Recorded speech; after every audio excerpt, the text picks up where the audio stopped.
he's terrible. I mean, he's a bad kick returner. He's a bad punt returner. He's a bad receiver. He hurts you on those running plays. He hurts you on screens.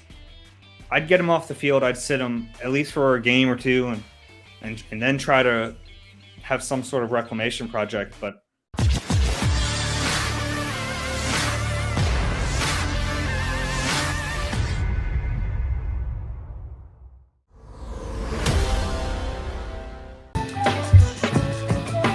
Davey Dave. And welcome back to the middle, hour number 2.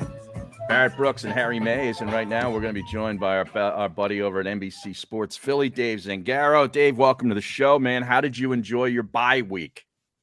it was good, man. It's yesterday I got to watch some football. It was funny. The early games, I was, you gotta be kidding me. All these games stink. Terrible. The late games made up for it though. The late games were good. And hey, that Dallas game ended up being pretty good at the end, at least. So Well, they got I was the glad pick I six. stuck it out. They got the pick Yeah. 6 in there. You're thinking like, wow, do they have a drive in them? Can they come back and win this damn thing? Unbelievable. It looked like it. I mean, Yeah. but then yeah. The rest of it was good. I took a little trip west. Get out of Where'd you town go? for a little bit. I was in Arizona and New Mexico. Oh, okay. Just Oh. did a little road trip. Yeah, it was that's nice. a big trip west. Yeah, well, I mean, it was funny. I normally try to do something during the bye week just to kind of get out of town and recharge a little bit. And like back a few months ago, I just looked on like Google Flights, and you can kind of just put in the dates and see the cheapest flights. Right. And I got a round trip flight to Phoenix for like $130. Wow. What? Oh. Yeah. So I was like, all right, well, that's my decision. And then I kind of just figured out, some stuff to do from there. It was great. I like the Southwest in general. It's That's you know what, cool you can area. do that stuff when you're single, man. That's a single guy's life, bro. Yeah, it is. You married, it's like, all right, Yeah. no. You just I don't care how much the ticket is. You're not just gonna go. Right. You know what I Right. Yeah. Boss lady No, would you're have right. taken that ticket and she'd have gone. Right. She She's got goes back on from Puerto trips Rico. herself. Yeah. Ridiculous. Well, how did the what happened? Obviously, Washington losing was actually good for the Philadelphia Eagles and their playoff chances. How convinced are you right now that the Eagles are going to win 9 games and get in? Well, it's possible, and that's kind of, if you're a fan, you kind of cling to that hope that they can go on a little run here. It's not unprecedented either. I mean, we saw them in 2019. They did. They went on a run and they got in the playoffs. So it's not like this has never happened before. It's going to be really important. It's pretty obvious, but the Washington games, they don't technically have to sweep them to get to the playoffs. But if they sweep them, then their chances are very good to get to the postseason. And right now, Washington has some question marks. Terry McLaurin's in the concussion protocol. We don't know who their quarterback's going to be. I still think it's going to be tough for the Eagles to win both of those games. I think Washington's a pretty good team. They have some good players. They really No, do. they're They have a not. good They're not. I didn't say they're a good team. They have some good players. Yeah. They're banged up and they now. do, especially on that defensive line. The two guys in the middle. Two guys in the middle are very good, very, very good. Talking about Allen and Payne. Yeah. The two. They're Bama tough. kids. They're tough players. So it makes you wonder. And the Eagles, that you look at them on the interior. Obviously, Kelsey's there, but you have a young Landon Dickerson, and you have Nate Herbig right now at right guard, unless Brandon Brooks is able to come back at some point. So, What's your sense on that? You just said it. What's your sense on that? Yeah, I don't know. It's been very quiet on that front, and really the only that they were obviously hoping he would return this year. They didn't say he was out for the season when he got hurt, but the only timetable we ever got from anyone was from Lane Johnson. So it's not like, that was just Lane. Sometimes he does that. I joke around and call him Dr. Lane because he'll talk about other people's injuries, which is something that like no football player ever does, but Lane does it, and it's great. And he said 8 weeks, but who knows if that was even a legitimate time frame for him. So they could use him, especially with Driscoll out. When Driscoll was there, and you felt like, look, obviously Brandon Brooks is better than Jack Driscoll, but with Driscoll, at least it was like they were flowing, and you're like, this is a good line together. And it's not a knock on Herbie, but Nate Herbig's a kind of a limited player, so that kind of is what it is. I think he played all right. Yeah, that's why. Yeah, exactly. You have to, and it's honestly, you guys probably remember a couple years ago, no one really understood why they went to Sua Opeta over Nate Herbig. Well, it was because Sua is a little more athletic, and I think Herbie did a good job. I loved it. I'm like a minute into this, and we're getting into like deep O-line talk. I can't help it whenever I'm with Barrett, but like Herbie did lose some dark weight. Side. Yeah, Herbie. I love O-line play. Herbie did lose some weight this offseason, so he's a little more athletic, and I think that's helped him. But I think Driscoll's a better player at this point, so that is a loss that the Eagles are going to have to deal with down the stretch here. I think I'm not overlooking Washington either. I think a split there is very likely, but I think they beat the Giants, and they're sitting at 8-8 with Dallas coming into the building on Week 18. Probably with, they have the division all sewn up. How would you think Dallas might approach that game as far as, key personnel? Yeah, it's tough to say. I mean, what are they going to be playing for? Right. There could be some seeding they're worried about, but it's really tough to know until we see how the rest of it shakes out. I don't know I think there's a chance they go into that game and they either don't play their starters or they are very limited, and especially with a guy like Dak Prescott, who is so vital to their success and has been hurt already. Like, I don't think they'd risk him. So if the Eagles are in a situation where they need to win in that last week, I think it's very possible. The flip side of that is that Dallas defense all of a sudden it's looking pretty good. I mean, Michael Parsons is a full problem. Yeah. I mean, that's how we started the show with talking about him. I mean, that guy, he could be an all-pro as a linebacker or an edge rusher this year. Mm-hmm. I mean, that's how good he is. And pick your poison, man. And it's funny because he wasn't even, they obviously drafted him as a linebacker. We knew he had pass rush capabilities, but for him to just he can rush from anywhere. It's so scary to see him now. And I thought the broadcast made a really good point that early in the year, they were obviously forced to play him at edge because they had injuries. They had injuries, yeah. But now it's like they can really play him wherever they want. Mm-hmm. And he's such a tool that way because that one big sack he had in that last game, he was a stand-up linebacker. He wasn't even an edge rusher on that play. Mm-hmm. Rushed him over the guard. He did, yeah, which is and he's big. He can do everything. It's really scary to see a player like that because he's got edge rush power coming up the gut as an inside linebacker. I mean, you have to know where he is on every single play. Every single play, you have to know where he's lining up. And that's scary. Well, I don't know if you read that article. Harry just wrote me today. Who was that? Marcus Hayes on Philly.com. Yeah. I don't know if you read it or not, but I mean, he just really ripped. He tore into Jalen Hurts. He said, he can't throw guys open. He doesn't use a pure snap read. He can't, throw touch pass. He can't throw the deep ball. I mean, he just can't. He can't. Give me your take on what Hurts is and what Hurts is right now. Yeah, I think those criticisms in a lot of ways are probably fair at this point in his career. I think we have seen I think we have a decent enough sample size right now to see the blemishes in his game, right? Mm-hmm. And that doesn't mean that he can't get better. Guys get better. It happens. But the concerns I had about him entering the season are still there for me. And I have seen improvement in certain games. So there have been times where he'll make a play and you go, oh, he can sling it. He can make these throws. There are a lot of throws he leaves out there. And the deep ball stuff, it's not that I think he has a strong enough arm.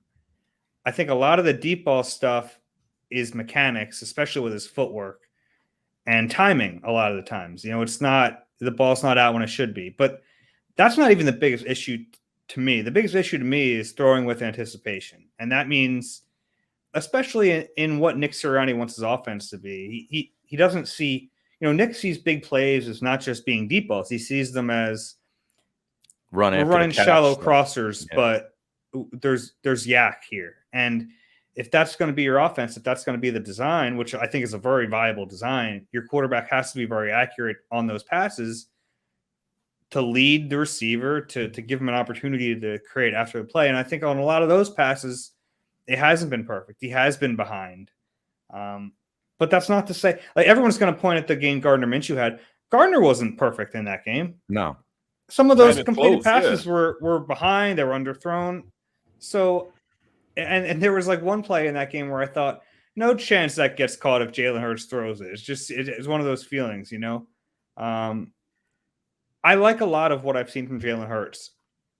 But – and this has been my fear – really since we kind of knew what the situation was going to the season, that like this is going to be a year for him to prove whether or not he's the guy. In the back of my mind was always the very real possibility that we get through this year and we still don't know. And now we're 4 games away. And if he stays at this level, we still don't know. You have the team's going to have to make a decision, I think, based on, well, have we seen enough to think that he could become that guy? And then they're going to have to weigh their options. And if their options are a veteran, who's the veteran? Is it Russell Wilson? If it's Russell Wilson, go get Russell Wilson. I think that's pretty easy. Mm-hmm. If it's someone else, I don't think it's quite as easy. And then you add the draft to it. It's kind of an underwhelming class. I think everyone agrees on that. There are some players that intrigue me, but are they enough? Like, are they significantly better than Jalen Hurts? Or is their ceiling that much higher than Jalen Hurts? And if it is, then I don't think they would hesitate to draft one. And that's not a knock on Jalen Hurts, but we know how this team views the quarterback position, right? Yeah. They want an elite passer. And if they don't think Jalen Hurts can be that, and they think some rookie could become that, then I still don't think that's out of the question. How ironic is it that Carson Wentz was injured, it seemed every season here for the Eagles. He goes to Indianapolis and stays healthy enough to get him a first-round pick. Yeah, it's the weird thing with Carson. Like, I agree that he's injury-prone. You are what the numbers say, and you've missed all these games. But the injuries themselves have been very kind of fluky, I mean, you had the ACL in 17, the back in 18. I mean, that's like things that, yes, he's gotten injured, and it was the wrist in 16 in the preseason. There have been injuries, but it's like all different stuff, all kind of weird stuff. And he did stay healthy his rookie year. I mean, he played every game that year after the wrist injury. So it was a little bit of a gamble, but yeah, the Eagles are going to get a first-round pick there. All of a sudden, though, that first-round pick is not as valuable. Right now, I think they'd have 10, 11 from their pick from the Dolphins. Right. And I think 21 from Indy. So it's kind of plummeted recently. Right. Yeah, Miami. And, they got off to such a bad start. You're thinking, man, this is going to be a top 3 pick. And then they rattle off, 5 in a row? Yeah. I mean, it was looking like a month ago, we were talking about 3 top 10 picks. And now it's, 1 in the top 10 at number 10. Howie loves the deal. I could see him packaging 2 of those and either moving up or, maybe getting something in next year's first round. I think it'll be key to see. It'll be key to see what the quarterback situation is. Yeah. For not just the Eagles, but for the NFL, because a lot of teams are looking for him. And quarterbacks generally rise. You generally overdraft quarterbacks because you want to get your guy. And you look at this crop and you're like, there's not a quarterback worthy of a top 5, top 10 pick. By April, they will be. Exactly. That's the way it works. So it'll be really imperative for the Eagles to figure out if they're a team that wants one or not. Because if they're not, then they get to sit back and watch quarterbacks that probably don't deserve to go that high go that high, and then good players fall to them if they're in the teens, which is kind of looking like where they're going to be. Looking at other as they go forward, man, especially at Jalen Reagor. Do you think they're still going to try to poke and prod and make this guy a player, or do they move on now and try to get some legitimate use out of the position that they're just trying to force him in? Who else can they put in there, to alleviate some of the stress, from an offensive standpoint of trying to go to him and not, being able to finish the deal, putting somebody else in there? Yeah, I mean, I would have done it a while ago. A couple of weeks ago, talking about Reagor, the Nelson Aguilar comparisons they were knocking me over. And I would have sat him for a game. He's just, Nelly was very honest back in 2016 about dealing with the stress and his confidence lacking. Reagor has publicly said, no, I'm still very confident in my play, but he's not playing like a confident player. Mm-hmm. That's apparent to me. He just doesn't look, everything he does is hesitant. Every time the ball goes near him, you hold your breath. So it's a tough situation because I do think there's some very raw athleticism and talent inside him, but we're 2 years into this and he just doesn't look like a football player. It's scary. I don't know what you do with him. I understood early in the season when they were trying to feed him, and because at that point you're thinking, bad rookie year, fine, it happens. Let's start to build him up. Let's make him a part of our game plan.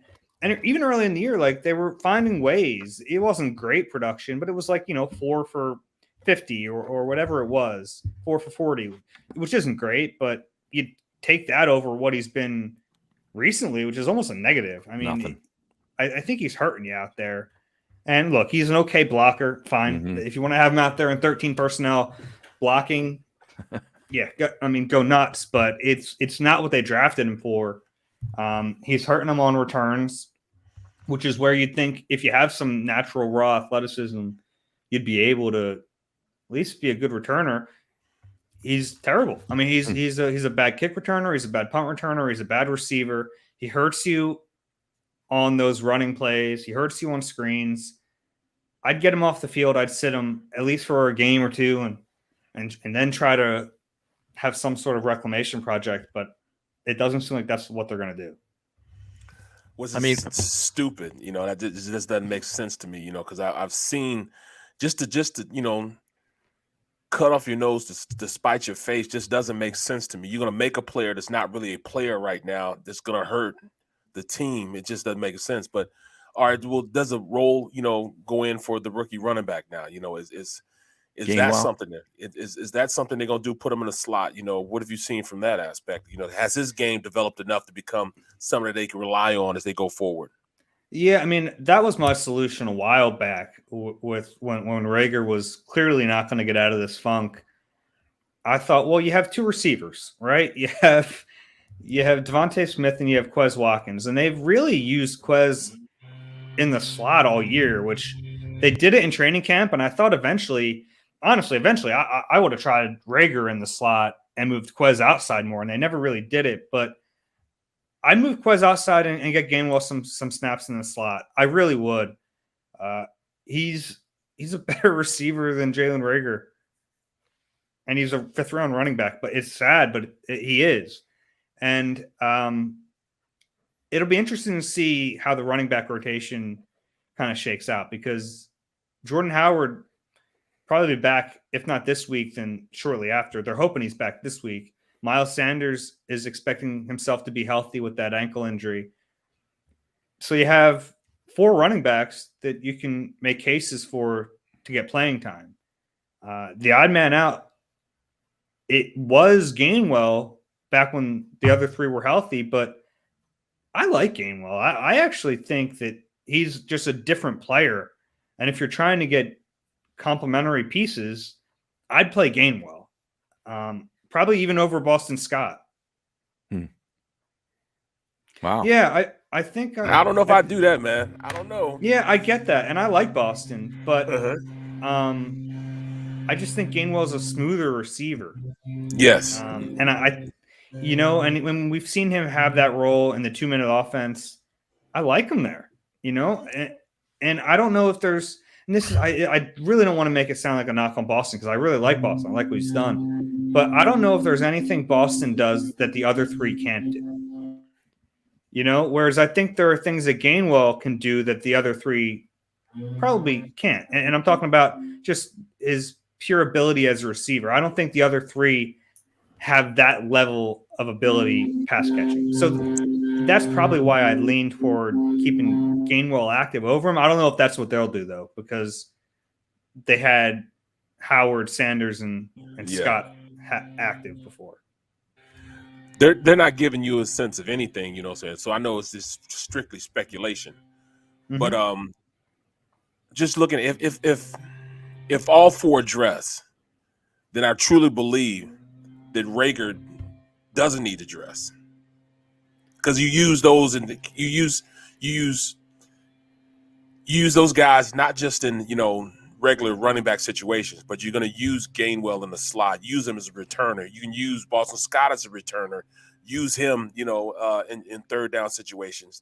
I think that's the capacity you got to do it. You got to bench Reagor in order to have those guys, and then you implement Gainwell as more so a receiver as opposed to him just being a running back. And I think that's the only way that they can have the most successful lineup out there if they go forward.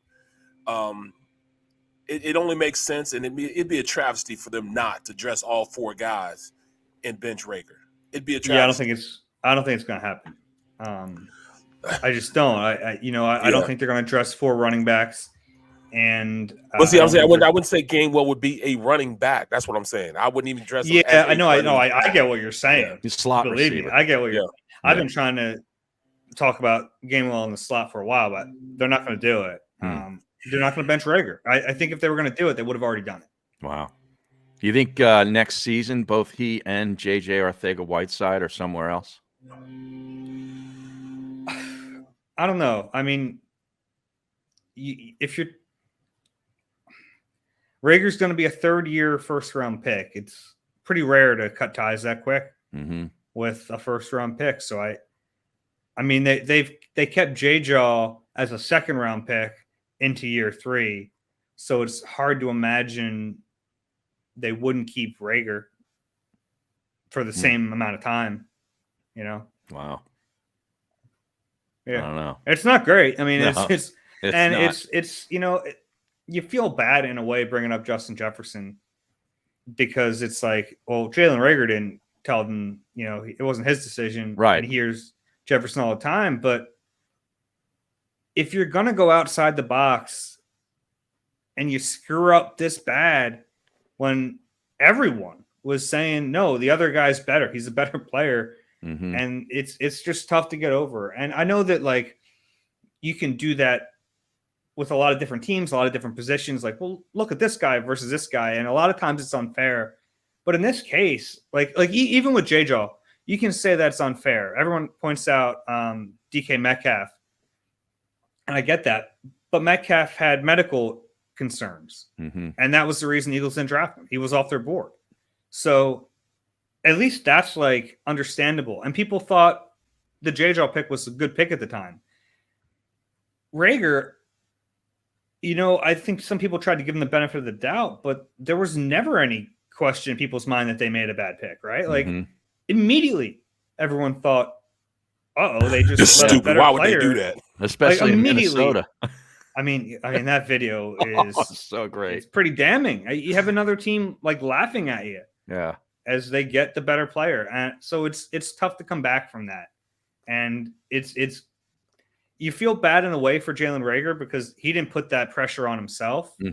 But it's there, it's real, and it's not going away. And we're at the point now where it's not even like, for me, it's not even like get first round production out of Jalen Reagor. It's get anything you can out of him. It's try to salvage the player and see what he becomes. Wow. And I got to that point with Nelson Aguilar around the same time in his career. It's like don't even talk to me about first round pick anymore. Just become a viable option. Yeah. Become a serviceable player. Yeah. And Nelly did the next year, obviously, and they moved him in the slot.